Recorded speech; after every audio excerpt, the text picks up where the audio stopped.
संघटनेचे अध्यक्ष सीताताई, उपस्थित माजी अध्यक्ष रामभाऊ, त्यांचा नेहमीच आमच्याबरोबर सातत्याचा संघटना म्हणून एक संपर्क असतो आणि विषयांचीही माहिती देण्याचं काम त्यांच्याकडनं होत असतं. ते बाळारामजी, विजय भाऊ, सुरेश भाऊ, उपस्थित सर्व या इकडे मंचावरती मान्यवर. खऱ्या अर्थाने श्रमजीवीच्या माध्यमाने खरं तर पंडित साहेबांच्या पुढाकाराने ठाणे आणि पालघर जिल्ह्यामध्ये आणि फक्त जिल्ह्यापुरतं मर्यादित नाही तर राज्यामध्ये जिकडे कुठे पण आदिवासी समाजाचे, काटकरी समाजाचे जे काही प्रश्न असतील ते हिरिरीने समाजाकडनं सुटले, समाजाचे हे प्रश्न शासनाकडनं सुटलेच पाहिजेत ही भूमिका आग्रहाची नेहमीच पंडित साहेबांची असते. मला खरं तर पंडित साहेब मागच्याच आठवड्यात आपल्या आठवण झाली आणि आपला फोनही आला की या कार्यक्रमाला यायचे.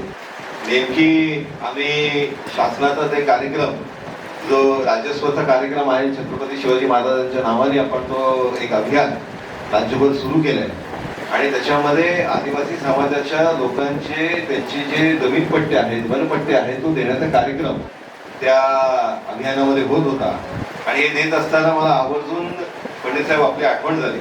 कारण या संदर्भातला संघर्ष हा सातत्याने आपण आमदार असतानाही केला आणि या संदर्भातलं मार्गदर्शन आम्ही सभागृहामध्ये विषय मांडत असतानाही नेहमीच आपला केला. माननीय फडणवीस साहेबांचं या विषयासाठी नेहमीच आपल्या मागे भक्कम साथ अशी होती. ज्यावेळेस मागच्या वर्षीच्या अधिवेशनामध्ये माननीय पंडित साहेबांनी आवर्जून हा विषय आम्हाला मांडायला दिला आणि त्याच्यामध्ये फक्त आम्हाला विषय मांडायला नाही दिला तर त्याचबरोबर माननीय फडणवीस साहेबांना याच्या संदर्भातलं योग्य असं ब्रीफिंगही दिलं आणि त्याच्यामधनं शासनाच्या माध्यमाने लोकांना, समाजाला अभिप्रेत असं उत्तरही भेटलं आणि आपल्याला त्याचं स्वरूप हे कार्यक्रमामध्ये त्या तिकडे उतरताना दिसतंय.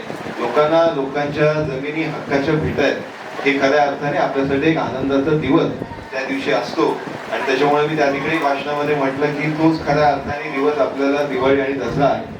डावकर साहेब नेहमी एका त्याच्या भाषणामध्ये म्हणायचे की आपके इन बुलंद वादों से हम क्या करेंगे, आपके इन बुलंद वादों से हम क्या करेंगे, हमें हमारी जमीन दे दो, हम आसमान से क्या कहेंगे. खऱ्या अर्थाने आपल्या या संघर्षामुळे त्यांना शासनाला हा निर्णय घेण्यास भाग पाडला आणि याच्यामध्ये आपण मोठ्या पद्धतीने यशस्वी याच्यामध्ये होऊ शकलो. त्याचबरोबर आपल्या मुलांच्या संदर्भातले ज्या ठिकाणी पण वीटविगारी म्हणून, कामगार म्हणून त्यांना त्या ठिकाणी वापरलं जातं त्याच्यासाठीही एक संघर्षाची भूमिका विवेक भाऊंच्या माध्यमाने नेहमीच पुढाकाराने येत असते. आज या बाळ संस्कार कार्यक्रमाच्या याच्यामधनं मला खरंच आनंद झाला. सुरेताई, आपण या इकडे अतिशय सुंदर मार्गदर्शन केलं आणि मला एक अभिमान असा वाटतो की आपण सगळ्यांनी लक्षात घेतलं पाहिजे की ज्यावेळेस या इकडे सुरेताईंचा परिचय होत होता त्यावेळेस तहसीलदार उपजिल्हाधिकारी पासून आज महामेट्रोच्या जनरल मॅनेजर पर्यंतचा एक टप्पा ताईंनी गाठलेला आहे आणि हे जर कुठनं शक्य असेल तर आपल्याला लक्षात घेतलं पाहिजे की त्यांचा जो आत्मविश्वास आहे, त्यांची जी दृढ इच्छाशक्ती आहे त्याच्या माध्यमानेच त्यांनी आज हा टप्पा गाठू शकल्या. आणि त्याचबरोबर या शासनामध्ये आपण बघितलं तर आवर्जून या इकडे बाळारामजी मला उल्लेख करायला लागेल की या शासनामध्ये आपल्या आईची महिला होत्या, आपल्या आज मुंबई महानगरपालिका सारखी एक प्रमुख महानगरपालिका त्याच्या आयुक्त महिला आहेत. त्याचबरोबर पहिल्यांदा या राज्यामध्ये चीफ सेक्रेटरी ज्या झाल्या त्या महिला झाल्या आणि त्याच्यामुळे नारी शक्तीचा जो सन्मान या शासनामध्ये निश्चितपणे होत आहे. याच्यामुळे उपस्थितही या इकडे मुलींची संख्या जास्त आहे. मी आवर्जून मगाचपासून तो हेड काउंट करायचा प्रयत्न करत होतो पण विवेक भाऊ या इकडे आणि यावर्षी मला खरं एक आनंद असा वाटतो की विवेक भाऊंनी मगाशी मला सांगितलं की पूर्णपणे खांदेपालन आपण नवीन पिढीकडे या इकडे दिले आणि ते देत असताना आपण महिलेलाच ही जबाबदारी दिली आणि महिलेचं नावही सीता आहे. त्याच्यामुळे निश्चितपणे एक चांगल्या पद्धतीचं काम संघटनेच्या माध्यमातून नेहमीच होत असतं पण ते अजून ताकदीने होईल असा विश्वास या इकडे मी व्यक्त करतो. या इकडे या बाल संस्कार कार्यक्रमाच्या माध्यमाने अनेक आपल्याला संस्कार घडवण्याचं काम हे झालेलं आहे. हे होत असताना आपल्याला योग्य असं मार्गदर्शनही याच्यामध्ये वेगवेगळ्या सत्राच्या माध्यमाने झालंय. आपल्याला काही शारीरिक खेळही या इकडे देण्याचा उपक्रम केलेला आहे. हे करत असताना कुठेतरी तुम्ही तुमच्या आयुष्यात मोठे व्हावे याचा जो पाया आहे तो पाया भक्कम करण्याचं काम खऱ्या अर्थाने या सगळ्या शिबिराचा उद्देश आहे.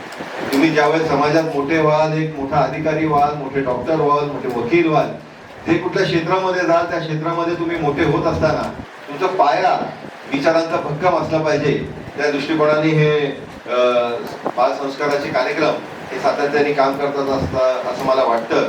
आणि याच्यामध्ये एक मागाशी मी आल्यानंतर एक छोटासा, ज्यावेळेस विवेक भाऊंनी आपल्याला सगळ्यांना सांगितलं की सकाळी उठल्यानंतर आपण कोणाच्या पाया पडणार, तर आई वडिलांच्या पाया पडणार.